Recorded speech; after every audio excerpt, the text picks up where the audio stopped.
Good evening. I call this meeting to order at 5 p.m. Please join me in the Pledge of Allegiance. Ready? Begin. I pledge allegiance to the flag of the United States of America and to the republic for which it stands, one nation, under God, indivisible, with liberty and justice for all.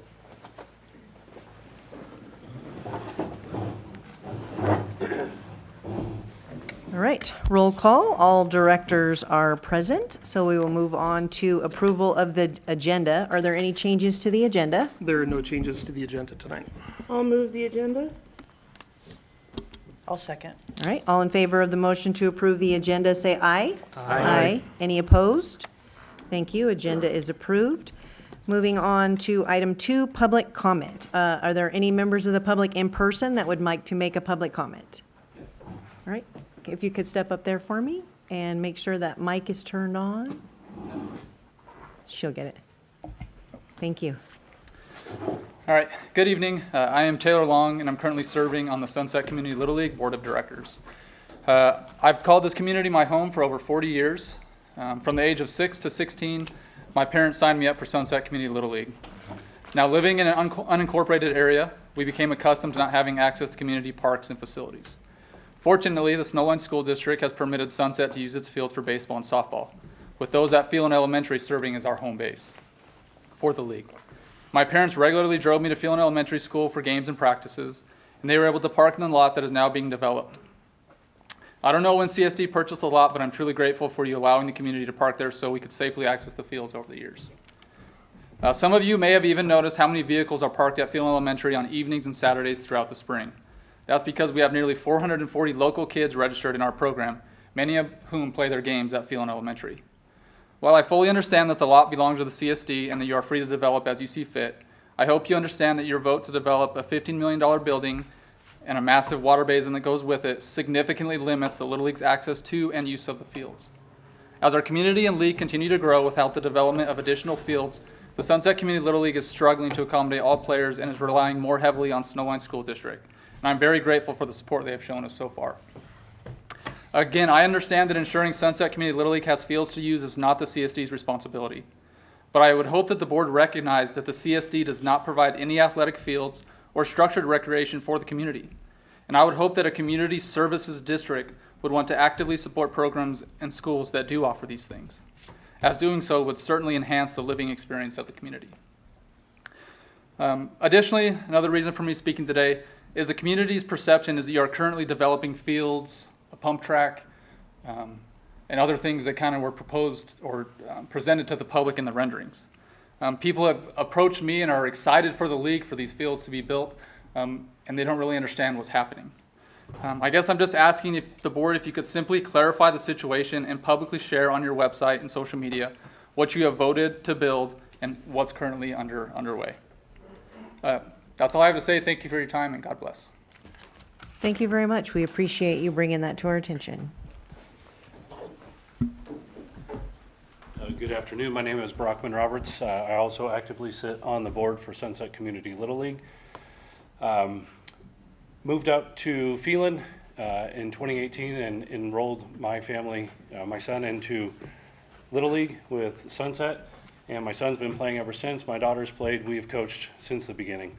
I didn't understand when I moved here how much this league depended and relied heavily on the community to provide resources and facilities for us to play at until I got more and more involved, realizing that the only thing we have to use is the school's fields. The school has been very cooperative and collaborates with us heavily to make sure that those resources are available to us. But as Taylor had said, our biggest resource and our home base is Phelan Elementary School. And the impact that the development is having for our parking and the safety of the kids with the reduced lanes, the traveling. Again, I understand the impact isn't necessarily your responsibility, nor is it your responsibility to provide resources for our Little League. But I think there's some unintended consequences that are going along with the development. And what I'm hoping for is some sort of partnership to collaborate with you guys to bring some other opportunities to our community for parking. Sounds like this might just be a temporary solution for now, but if there are those options, we'd love to discuss them with you guys and try to find a way to create some parking and create access for our families of this community to where we can safely use the fields and have access to those areas. I understand this development is a lot larger than what you guys are currently doing now, those 5 acres, and the property going past where the school's at. You know, is there an option to clear an acre or 2 so we can create some parking over there? Just a dirt lot for us to park cars on and get our kids to the fields instead of parking across the street and trying to run across Phelan. It's stuff like that we're happy to discuss with you guys. We don't know what the options are. We don't know if there's a solution, but we would like to entertain any and every solution we can to try to safely get our kids in this community to be able to have a field to play at. So that would be what I ask. I don't know if there's discussion at this point or not, but Yeah, I just have a couple of comments, and we thank you for coming tonight, and we realize the inconvenience out in the back. We own the majority of the property that goes all the way to the housing tract and over to the school. There are 2 pieces of property that are, one is right next to the restaurant and one behind the restaurant too. Those are the ones that are open for parking right now. A lot of it is. We worked with the school to try to get the traffic flow because we have the delivery of the kids in the morning, and trying to get everybody off of Phelan Road is near impossible, so we do understand that. yeah. As we continue with this, once the Joshua trees are removed, there's going to be some more areas out there. I don't know the extent of grading, what that's going to look like right away, but we do welcome your comments on that, and we do meet with the school to try to come up with a solution for that. And I know they're aware of the Little League too. Yeah. When it's finished, there's going to be more parking area for those things. You know, there's going to be a big area out there with parking and driving through. It's going to be phased over a number of years as the funds permit. And I But- think that, I don't mean to interrupt, but that might be part of our concern is, you know, we've got a small window. We share fields with the soccer. You know, the fields in this community are extremely limited. There are no public parks. There's nothing for us to practice on. And I understand in the future things will be better. In the future, I hope that my kids can take their kids to a public field and we can play at a park. But, you know, the immediate demand is now. And, you know, the school is sensitive to it because they got to get kids in and out safely. But starting Saturdays and Sundays, opening day, that parking lot will be full from sun up to sundown. And it's not about just moving people. It's about having a place for them to park Right. too. How many cars are out there on a typical week? Because it's staged during the day, but what's the typical amount Yeah, of cars? so you know what the lot was as of last year? That lot was full. We were pushing south into this overflow area. The road, the dirt road, there was cars parked alongside there. We would park 2 deep in a lot of the areas, and it would come all the way west as far over as possible. When the utility company was working in there, that blocked off some of the parking, but when they left, some of that overflow became available. I mean, we fill that thing. There's 440, I think? So 440, you know, if mom and dad bring them, that's 440 cars potentially, right? I know it doesn't all happen at once. Right. But you got grandma, you got grandpa, you got aunt, you got uncle. You know, there's a lot of people. Last year, our opening day, I would venture to say we had close to 1,500 people there for opening day ceremonies. So the community itself relies heavily on these resources because we don't have any other resources. So again, I'm not here to blast you guys and say what you did is wrong. I love development. I love growth. I work in a construction company. I love seeing things being built. And there's always unintended consequences. There's always things that we don't think about or see. But now that we're here, what can we do? You know, and I came 2 or 3 weeks ago for the first time to see the basin. It's like, whoa, it's in construction, day one, you try to get as much space as you can, right? And then as you've been there for a couple months, okay, we can free up some spaces. That basin is huge.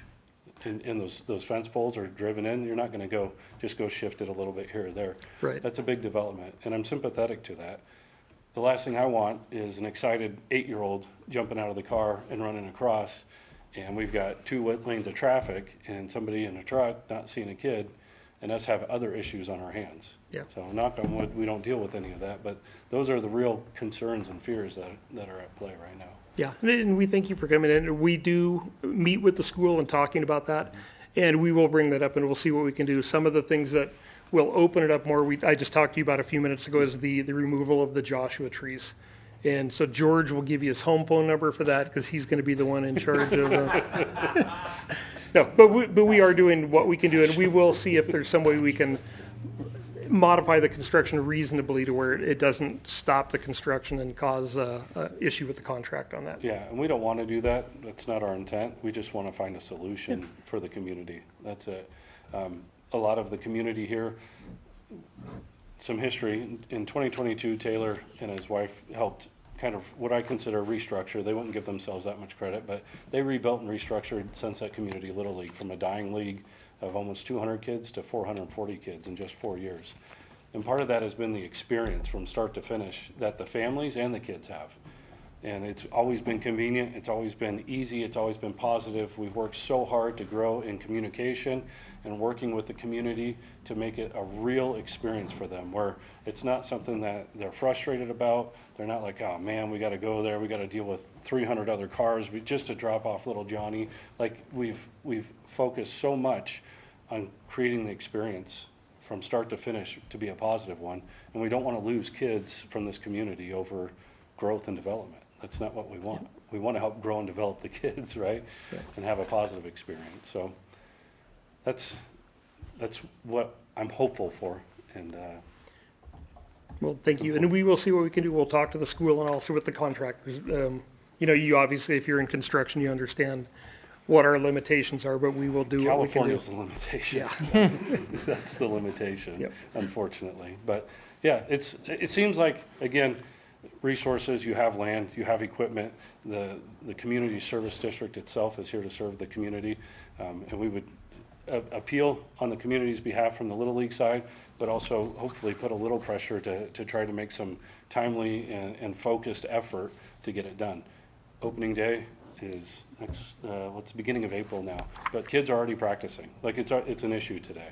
So Okay. I really encourage you guys to carve out some time, find some focused effort to get a solution to this problem. Okay, we will do that. You have my number, so just call me if you Thank you. have any questions or you want to participate in the conversations even with the school. Yeah, Because we like to work together with them on this. really appreciate it, guys. Thank you so much for what you guys do. Right, Thank you very much. All right, moving on to community reports. Let's see, there are no members of the community in person or online. So we will move to item 3, consent items. Does anyone have any items they would like to pull? All right, if not, I will motion to approve the consent items. I'll second. All in favor of the motion to approve the consent items, say aye. Aye. Any opposed? Thank you, the motion passes. There were no matters removed, so we'll move on to item 5, presentations and appointments. Jen is going to take this item. Thank you. Just 1 second here while we set up the screen.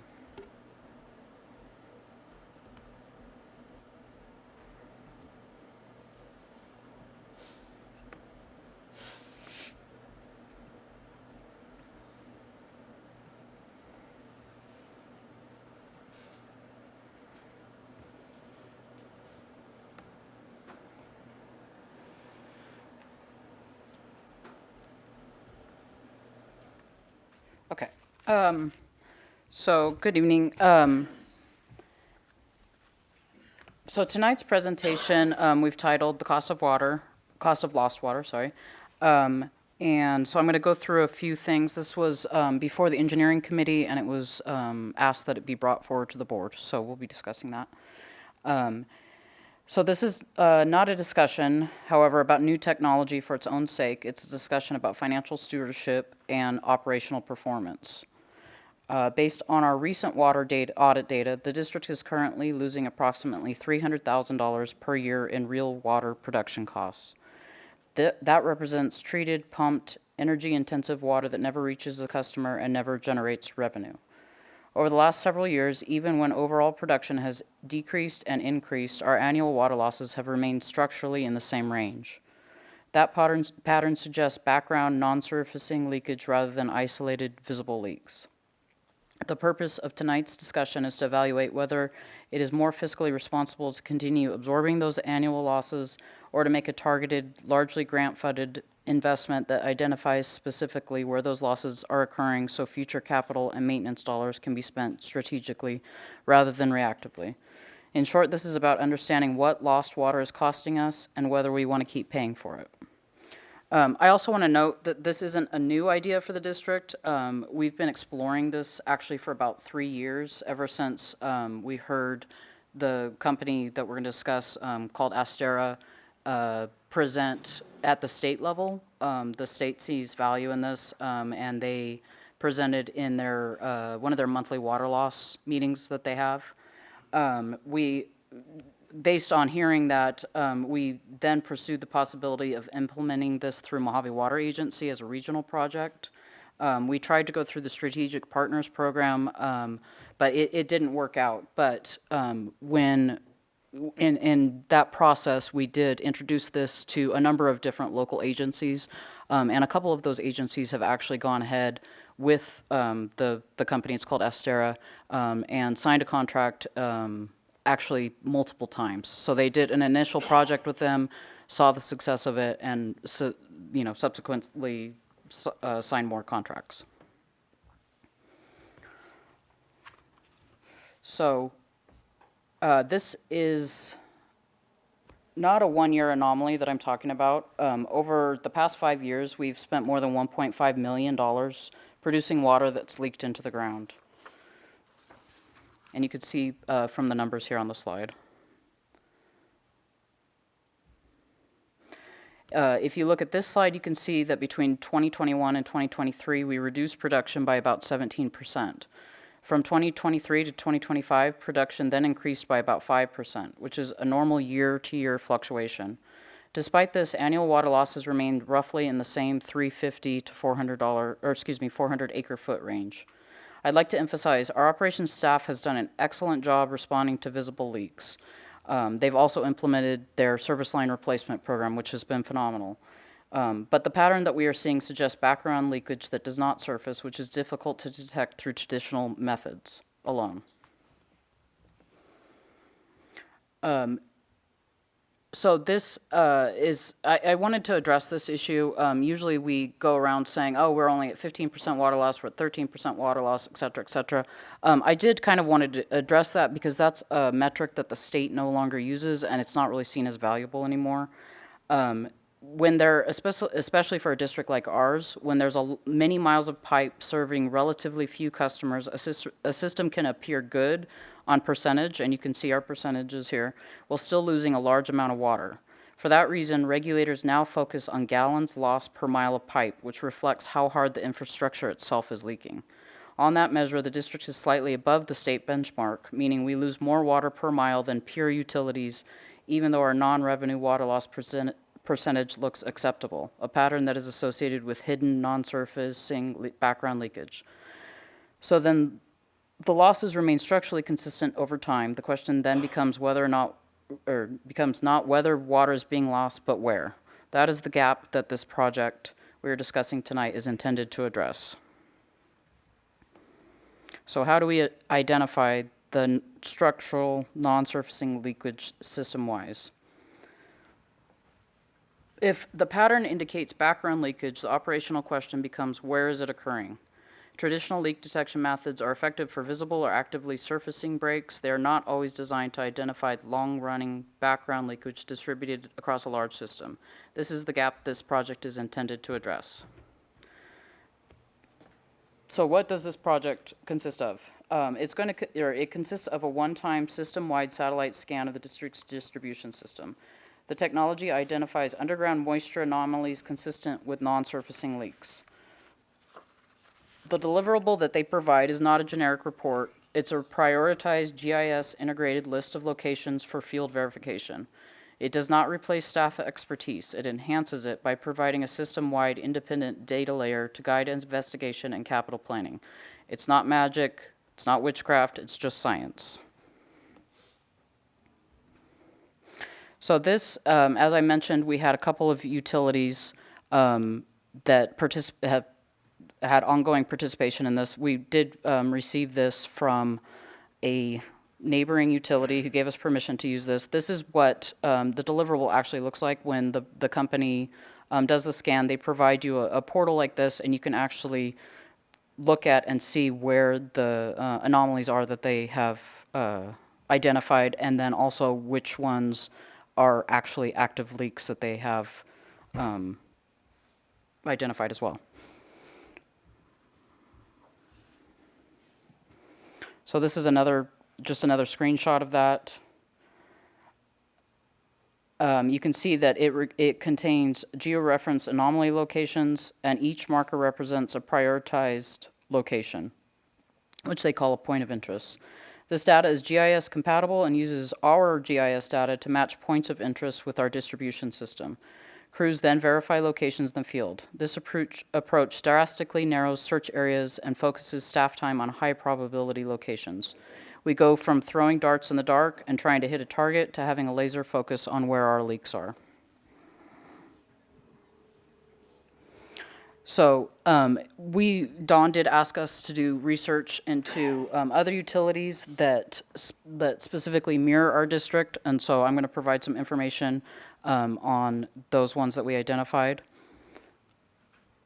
So this is the first one. This is a utility out in Texas.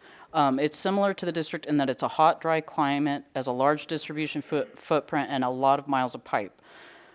They spent approximately 56 working days and identified 229 previously unknown leaks the first year alone, and 302 the second.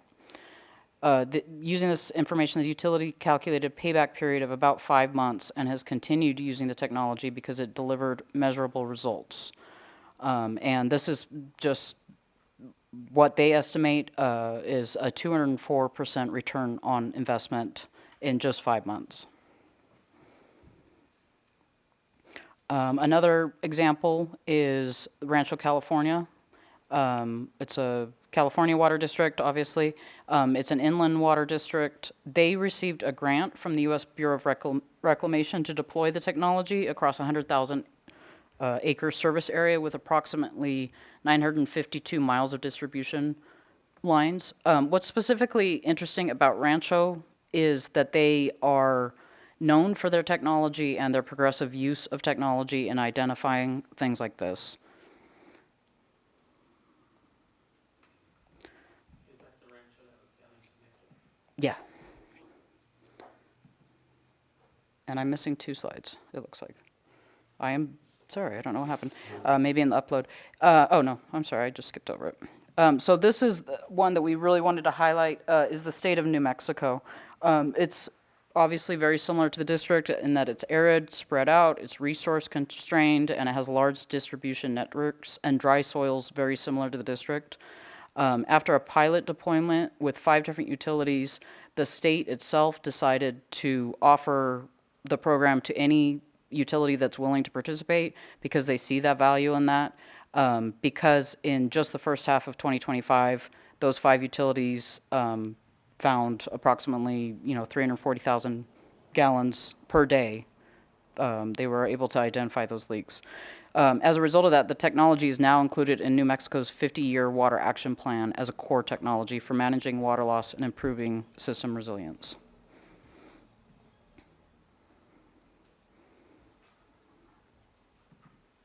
Sorry. So the question then becomes, can we afford not to do this project at a rate of losing about $300,000 a year? The project itself is, the quote that we got is $92,000. We have already secured a grant from the U.S. Bureau of Rec for $42.5, and we have applied for the MWA Strategic Partners Program for $25,000, which would mean that if that were granted, the estimated district share would be $22,500. So, in summary, this is a diagnostic investment intended to reduce ongoing operational costs. It allows the district to spend future capital maintenance dollars more strategically rather than reactively. So it's not a discussion about new technology for its own sake. It is just really, it comes down to the dollar and cents. So based on the district's ongoing structural water loss, the availability of external funding, and the relatively low district out-of-pocket costs, staff is recommending that the board adopt the resolution that's proposed tonight on the first item of the agenda and authorize the district to proceed with the project. This would allow the district to move from estimating where water is being lost to identifying specific locations and prioritizing corrective action. Ultimately, this is a financial control measure intended to reduce ongoing loss and protect ratepayer resources. Also, I would like to stress again, this does not replace any staff knowledge at all or expertise, it just enhances it. So if there's any questions. It's been a while since we saw this presentation. Do you, well, Sean, how deep is our deepest service line in the ground? 10 to 12 feet. Okay, and then the technology, what's the deepest that it can detect? Well, they were responsible for detecting water on Mars that was extremely deep, so they can go very deep. Their recommended depth, though, is about 10 feet, so Okay, thank you. you're welcome. Any other questions? Yeah, I get a few. No, I'm familiar with the technology and I support going this route. And I know it's difficult in a water distribution system unless leaks are evident to find them, especially out in the area where we are, being arid in the type of porous material that we have in the surrounding area. How does this project fit in with the our conservation and new way of life in California in helping us meet that goal? So this would specifically identify that gap that I was talking about when we're looking at the loss rate per mile of pipe. And that is something that we are going to have to address relatively soon because we are creeping up on that threshold, the recommended threshold. Thank you. Yeah, you're welcome. Question? Questions? No? Over here?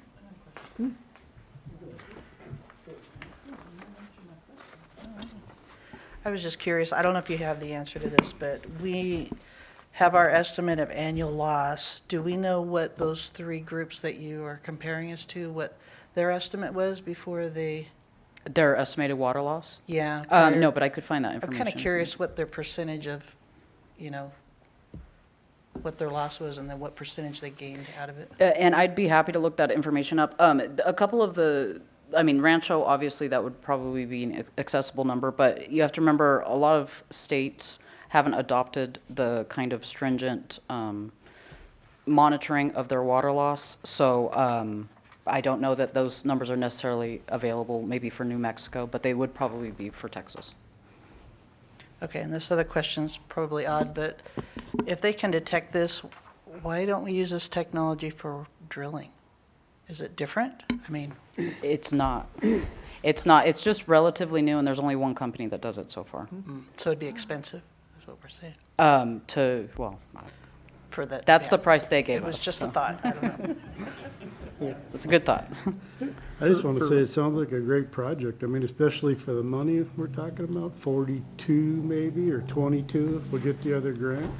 I mean, for this kind of technology, that sounds excellent. And you said, is it a one-time scan? Is that what you said? That's correct. The price that we got is for a one-time scan, which will detect about 30% of our leaks. All right, so they'll create a GIS layer. We'll overlay it on our GIS layer for all of our system stuff is. And then Sean can then determine from there which one to tackle first and That's see correct. where we go. I mean, Yeah. to me, it sounds like a great project. Yeah, if it's successful the first pass, we'll take a look at it and evaluate. Was it worthwhile? Did it find what they said it would find? If it works, then we could look at doing, I know some agencies have done like a second scan, Yeah. but I'd like to look at the first one first. And if it's successful, then we can evaluate if it was worth the money that we invested. Sounds like a great pilot project. Okay. Thank you, Den. You're welcome. All right, so then we will move on to item 6A, discussion and possible adoption of Resolution 2026-05, accepting grant funding from the United States Bureau of Reclamation, and authorizing execution of grant agreement and implementation of system-wide satellite leak detection project. Mr. Wertz. And that is the staff recommendation. If you'd like it, we can go over this again, but I think that she provided the information necessary, and staff's recommendation is that they approve this. All right. I move that we adopt Resolution 2026-05. Thank you. I'll second. Perfect. All right. All in favor of adoption of Resolution 2026-05, say aye. Aye. Aye. Any opposed? Thank you. Motion passes. All right. Moving on to 6B, update on district projects. Mr. Cardenas? Got it. Thank you, Madam President. As we're going through our little procedure here as a board meeting, the excavators were out there running a little late, installing that 24-inch drain pipe. Impressive equipment, and the speediness of that is even more amazing. It was 800 feet. They started this morning, beginning at the discharge at one of the North Basin that was discussed earlier this evening, out to the drainage over at the parking lot. Went through there pretty quick. So they said one day, I didn't believe it, and they did. But until I saw the equipment, it's like, wow, that was it. Depth was about 12, 14 feet, and it was impressive to see that. We flew the drone, got some imagery of that, just to see the magnitude. With last week, the storm that came through, there was no work. So they were a week behind on their schedule. This week has been all utilities. They've installed the fire service. They're working on the storm drain. The septic tank was finally approved. It was a 4,000-gallon septic tank. Initially, was a 3,600-gallon tank that was approved, the county, but they could not find a 3,600-gallon tank. They could only find a 4,000. So finally got that approved through county, and it was installed today. So a lot of heavy equipment, a lot of earth moving. For the next week, you're going to see a lot of work done at the pad with on-site utilities and then excavations for footings. So we still have race, frontier, gas, electrical, and a water service that will be done in-house by staff. Mid-March, they're proposing to have the pad ready for footing excavation, and then rebar hole down ties and structural steel embedded, and excavation for retaining walls. And the retaining walls are on the north side and just behind the district office. Joshua Tree, the ITP fee was paid. A permit will be issued real soon. That means that they could begin excavation of that retention basin. There were 22 Joshua trees. There is a procedure to remove the Joshua trees. That will be part of the permit. I'm not sure where they're going to dispose of them, but there's a process. You know, we talked about, well, what do we do with them? We'll find out soon. So we're waiting for that permit to be issued. They may begin that work here sooner than later. The anticipation was 2 to 3 months. Now it could be, 2 to 3 weeks. So they may begin work out in the northeast corner of the district. Kind of mentioned a little bit about the parking on the north side of that. The intent was to take the spoils from that retention basin and fill in the 2 new basins that were created to build the pad. There could be a discussion to just address the north basin and see how much we can get that filled in, and kind of address it that way. There was no intent to do anything more other than what we have now for the future park design. We spoke with the engineer, mentioned that we can work around that. The dirt that was used for the pad the impact could be about 4 to 6 inches on the ball fields, meaning lower, because we have less earth to work with. But there's always a way to kind of work around the design. So with that, this past weekend, the heavy equipment that was sitting on the site, they had a battery stolen and fuel taken. The superintendent mentioned they were going to bring cameras on the site, so there was some theft that happened over the weekend, they believe Saturday night. That has only been the only incident over the last 2 months. So with that being said, I have nothing more to report on the Civic Center. If you have any questions. Question? I have one question. I don't remember what the LDs were in the contract for this project. Do you remember what the liquidated damages were if they go beyond the construction date? No, I don't have that, but All right. I can follow up If with we that. could get that number, that'd be great. Yeah. Out of curiosity. Did they have 18 months? Is that what was specified? And they said they could do it in a year? 14 months, yeah. 14 months, okay. Yeah, we've had a couple of rain weeks, but I mean, just saying the movement and the efficiency, if they say 14 months, I'm going to believe 14 months, you know. So we gave them 18. They said 16, now we're at 14, so it's looking good. I can move on to the Phelan Park enhancement. Not much to report there, but they are working on the wall footings that were already poured. The masonry contractor has been on site, delivery. They're just trying to get the footings for the greenhouse permitted, approved by the county, so then it can move forward with the wall and the footing and the, I think it's 2-foot wall for the greenhouse. That's kind of what we're waiting on, and we're still pending the delivery of the pool box for the electrical conduit. The 2 5-inch that's going to serve the Civic Center building. So, any questions? No? With that, I'm going to have Sean update you on the crossings and the new wells. So our crews have been working diligently all week. Trinity Crossing, arguably the most important one we have. That'll give us a second pumping lane up to the top of our district. Should be completed tomorrow. We anticipate flushing, chlorinating, sampling on Friday, which will put it back in service on Monday. We got some great coverage and material on top of it. Our plan worked exactly as we hoped. We just received late this afternoon word from our hydraulic modelers that they're recommending 8-inch pipeline for the other crossings. We do have a meeting with them tomorrow to go over their findings in detail. Once we establish that, we'll get materials on order so we can get to these other crossings ahead of summer.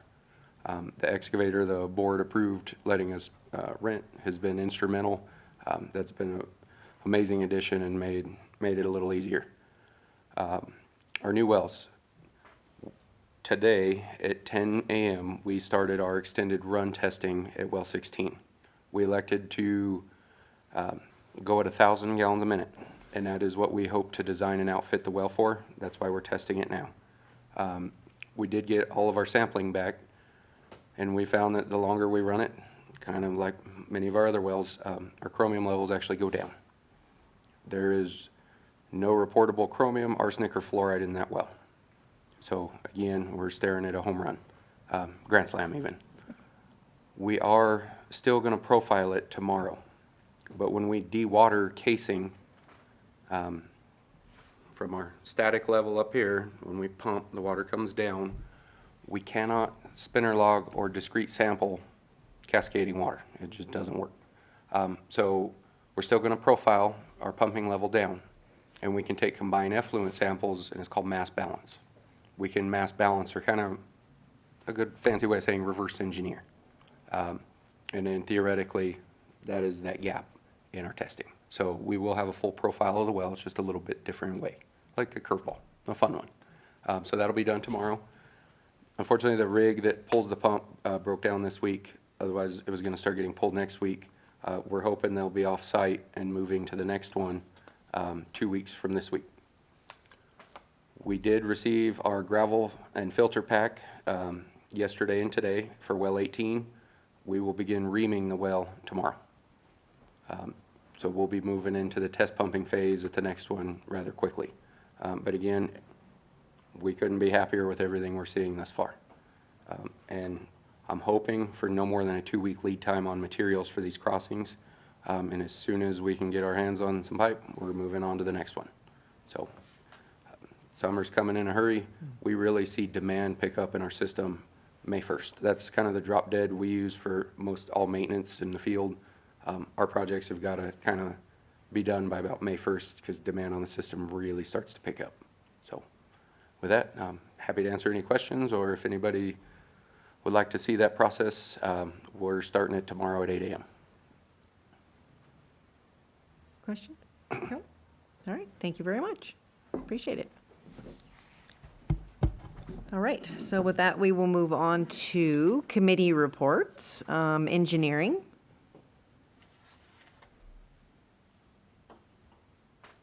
We haven't met. We meet tomorrow. Sorry. No worries. Finance. We haven't met since the last time we reported. Legislative.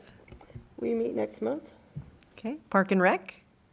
We met and I reported out last month. Okay. And Waste and Recycling. We're scheduled to meet in March. Perfect. All right. Staff and General Managers report. Anything to add? I have nothing more to report tonight. Then we will move on to Directors' reports. Chuck? Nothing to report. Dina? Nothing to report. Deborah? I attended the ASB CSD dinner on Monday, and we went over AI and what is fact and what is fiction. And in particular, how the hype always outweighs what it actually is. So I highly recommend people read as much as they can up on it, and how much it'll will and will not change their lives. Okay.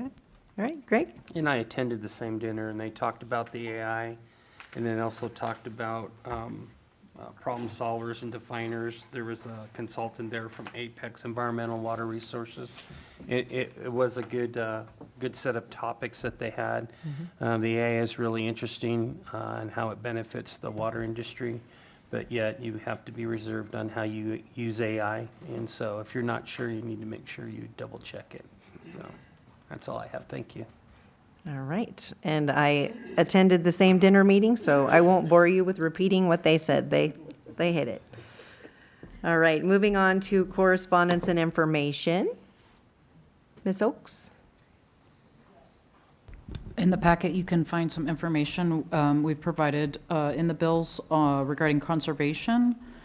We also have our community cleanup and free tire day coming up on March 14th.